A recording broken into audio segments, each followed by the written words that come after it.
Hello, hello, welcome to another episode of History in the Dark. I am your host, Darkness the Curse. And before we begin, as always, thank you so much to my generous patrons, my British rail critics, and of course, my underwater train finders, Thomas Ward, Lord Captain Von Thrust III, Some Dude 267, Longsight, Joshua Long, Ohio Trucker 1, Royal Hudson 2860, Lord Hoth 444, and Arthur Roy. You are the reason why this content remains undiscovered. Why does nobody love me? And today we are going to discuss some more lost locomotives. But today is a bit of a brighter story, as these locomotives were once lost, or abandoned, or just kind of left to sit. But that is no longer the case. This is the story of the Coronado Railroad copper mine locomotives.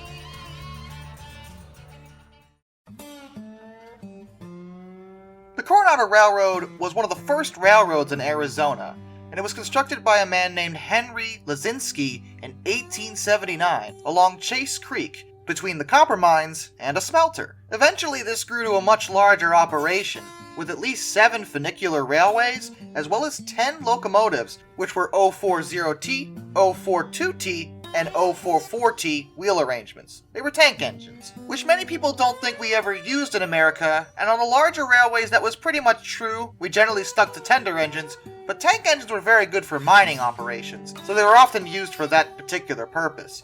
The mines and the railway were actually connected in ownership, so the railroad wasn't separately incorporated or even a common carrier. It was also a minimum gauge line, as many mine operations tend to be. You don't want to put full-size standard gauge stuff in the mines, since there just isn't enough room. But as they grew across Arizona, they had to widen things to be able to connect to other rail lines. So they used a variety of different gauges, such as 3-foot, sometimes 4-foot 8.5. You get the picture.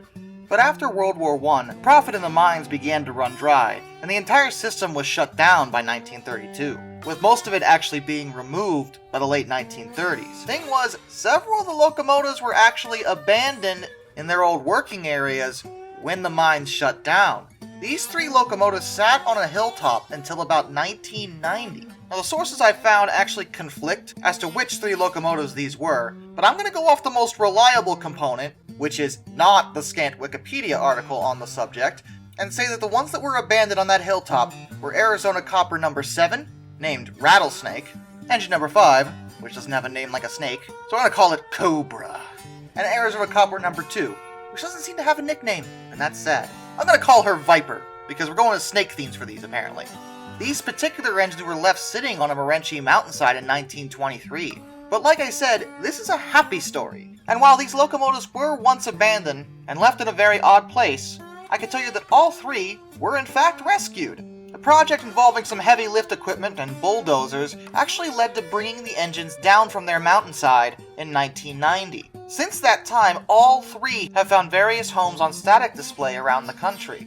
The Rattlesnake was donated to the Arizona Railway Museum and is still undergoing restoration as of now. Number 2, which I'm still calling Viper and you can't stop me, is on outdoor display in Phoenix, Arizona. Specifically, it's on West Washington Street, less than a mile west of 15th Avenue.